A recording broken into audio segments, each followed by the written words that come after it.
No operation, no pain killer. చిన్న injection ద్వారా మోకాలు మరియు నడుము నొప్పులకు దీర్ఘకాలిక పరిష్కారం. డాక్టర్ ప్రకాష్ గుడిపూడి. 18 ఏళ్ల అనుభవం, 8,000కు పైగా హ్యాపీ పేషెంట్స్. సంప్రదించండి. ఎలైడ్స్ pain and pain management centre, Hyderabad. Manifesto హామీల అమలులో విశ్వసనీయతకు ప్రతిరూపంగా నిలిచారు సీఎం వైఎస్ జగన్. ఇచ్చిన మాటను నిలబెట్టుకుంటూ కొత్త సంవత్సరం వైఎస్ఆర్ పెన్షన్ కానుక ద్వారా అందించే పెన్షన్ మొత్తాన్ని 3,000 రూపాయలకు పెంచారు ముఖ్యమంత్రి. ఇవాల్టి నుంచి ప్రారంభమైన పెన్షన్ల కార్యక్రమంలో ఈ నెల 8వ తేదీ వరకు కొనసాగబోతోంది. ఏపీలో వైఎస్ఆర్ పెన్షన్ కానుక ద్వారా అందించే పింఛను మొత్తం 3,000కు పెరిగింది. మండలాల వారీగా మొదలైన పింఛన్ల పంపిణీ కార్యక్రమం ఈ నెల 8వ తేదీ వరకు కొనసాగుతుంది.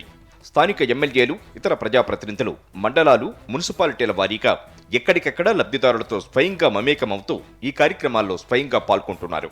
ఈ నెల 3న కాకినాడ రంగరాయ మెడికల్ కాలేజీ గ్రౌండ్స్లో జరిగే కార్యక్రమంలో స్వయంగా పాల్గొని పెంచిన పెన్షన్ల మొత్తాన్ని లబ్ధిదారులకు అందజేస్తారు సీఎం జగన్. ఈసారి రాష్ట్రమంతటా ఒకేసారి కాకుండా నిర్దేశించిన మేరకు ఆయా మండలాలు, మున్సిపాలిటీల వారీగా పింఛన్ల పంపిణీ చేస్తున్నారు. ఈ నెల నుంచి కొత్తగా మరో 1,17,161 మంది లబ్ధిదారులకు ప్రభుత్వం పింఛన్లు మంజూరు చేసింది. ఈ నెలలో కొత్తగా జారీ చేసిన వారికి స్థానిక ఎమ్మెల్యేలు, ప్రజాప్రతినిధులు పింఛన్ల మంజూరు పత్రాలను అందజేస్తున్నారు. ఈ నెలలో కొత్తగా పింఛన్లు మంజూరు చేసిన వారితో కలిపి మొత్తం 66.34 లక్షల మంది లబ్ధిదారులకు పంపిణీ చేయడానికి 1,968 కోట్లను విడుదల చేసింది ప్రభుత్వం. మరోవైపు దేశంలోనే ఎక్కువగా 66.34 లక్షల మందికి నెలకు 3,000 చొప్పున పెన్షన్ ఇస్తున్న ఏకైక రాష్ట్ర ప్రభుత్వం ఇదేనంటున్నారు అధికారులు. టీడీపీ హయాంలో ఎన్నికలకు 2 నెలల ముందు వరకు 1,000 రూపాయలు మాత్రమే పింఛను ఇచ్చేవారు. సీఎం జగన్ ప్రభుత్వం నెలకు 2,250 రూపాయల చొప్పున ప్రారంభించి 3,000 వరకు ఏటా పెంచుకుంటూ వచ్చింది. కరోనా కాలంలోనూ పెంపు ఆగలేదు, పెన్షన్లు ఆగలేదు. అవ్వాతాతల పింఛన్ 3,000 వరకు పెంచుకుంటూ పోతామని 2019 అసెంబ్లీ ఎన్నికలకు ముందు మేనిఫెస్టోలో చెప్పిన మాటను తూచా తప్పకుండా ఆచరించి చూపించారు ముఖ్యమంత్రి జగన్.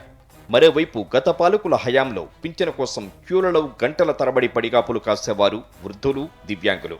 కానీ ఇప్పుడు రాష్ట్ర వ్యాప్తంగా 2.6 లక్షల మంది గ్రామ, వార్డు వాలంటీర్లు 1వ తేదీనే లబ్ధిదారుల గడప దగ్గరకు వెళ్లి పెన్షన్లు ఇస్తున్నారు. టీడీపీ పాలనలో జన్మభూమి కమిటీలకు లంచాలు ఇస్తేనే కొత్తగా పెన్షన్లు మంజూరయ్యేవి. ఇప్పుడు మాత్రం లంచాలు, వివక్షకు అవకాశం లేకుండా అర్హులందరికీ సంతృప్త స్థాయిలో పింఛన్లు మంజూరు చేస్తున్నారు. అర్హులై ఉండి ఒకవేళ ఏ కారణం చేతనైనా లబ్ధి పొందకుంటే వారికి మరో అవకాశాన్ని కల్పిస్తూ ఏటా జూన్, డిసెంబర్లలో ప్రయోజనం చేకూరేలా చర్యలు చేపట్టారు. అంతేకాదు, ఇప్పుడు పెన్షన్ల కోసం దళారీలు, పైరవికారుల చుట్టూ తిరగాల్సిన అవసరం లేదు. సచివాలయాల్లో జాబితాలు ప్రదర్శించి పారదర్శకంగా లబ్ధిదారులను ఎంపిక చేస్తున్నారు. అర్జీ పెట్టుకున్న 21 రోజుల్లో అర్హులకు పెన్షన్ కార్డులను మంజూరు చేస్తున్నారు. ఇక టీడీపీ హయాంలో వృద్ధాప్య, వితంతు, ఒంటరి మహిళల కేటగిరీలో ఒక్కో లబ్ధిదారుడికిచ్చే పెన్షన్ మొత్తం 58,000 మాత్రమే ఉండేది. అదే వైఎస్ఆర్సీపీ ప్రభుత్వం ఆయా లబ్ధిదారులు ఒక్కొక్కరికి 1,47,500 అందిస్తోంది. ఇది గత ప్రభుత్వం కంటే 89,500 ఎక్కువ. టీడీపీ హయాంలో దివ్యాంగుల పెన్షన్ కింద 5 ఏళ్లలో ఒక్కొక్కరికి 58,500 మేర మాత్రమే లబ్ధి చేకూరింది. ఇప్పుడు వైఎస్ఆర్సీపీ ప్రభుత్వం వారికి 1,82,000 అందిస్తోంది. గతం కంటే ఇది 1,23,500 రూపాయలు అదనం. టీడీపీ ప్రభుత్వం ఎన్నికలకు 6 నెలల ముందు వరకు ఇచ్చిన పెన్షన్లు కేవలం 39 లక్షలు మాత్రమే.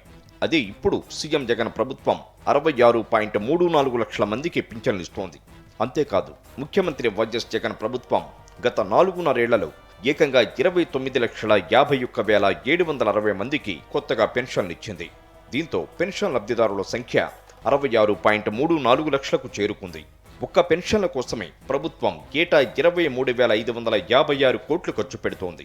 ముఖ్యమంత్రిగా జగన్ బాధ్యతలు చేపట్టిన నాటి నుంచి ఇప్పటి వరకు పెన్షన్ల రూపంలో 83,526 కోట్లను అందించినట్లు చెప్పారు అధికారులు. ఇక టీడీపీ పాలనలో పెన్షన్ 1000 మాత్రమే ఉండేది. జూలై 2019 నుంచి పెన్షన్ను 2,250కి పెంచారు సీఎం జగన్. జనవరి 2022 నాటికి పెన్షన్ను 2,500కు పెంచారు. గత ఏడాది 2023న పెన్షన్ను 2,750కు పెంచారు. దాన్ని ఇప్పుడు 3,000కు పెంచారు. మరోవైపు 2014 నుంచి 2019 మధ్య టీడీపీ హయాంలో నెలకు పెన్షన్లు సగటు వ్యయం 400 కోట్లుగా ఉండేది. జూలై 2019 నుంచి నెలకు పెన్షన్లపై సగటు వ్యయం 1,384 కోట్లుగా ఉంది. జనవరి 2022 నుంచి నెలకు పెన్షన్లపై సగటు వ్యయం 1,570 కోట్లు. గత ఏడాది జనవరి నుంచి నెలకు పెన్షన్లపై సగటు వ్యయం 1,776 కోట్లు. ఈ జనవరి నుంచి నెలకు పెన్షన్లపై సగటు వ్యయం 1,968 కోట్లుగా ఉంది. కాగా ఇంటి దగ్గరకు వచ్చి మరీ వాలంటీర్లు పెన్షన్లు ఇవ్వడంపై లబ్ధిదారులు ఆనందం వ్యక్తం చేస్తున్నారు.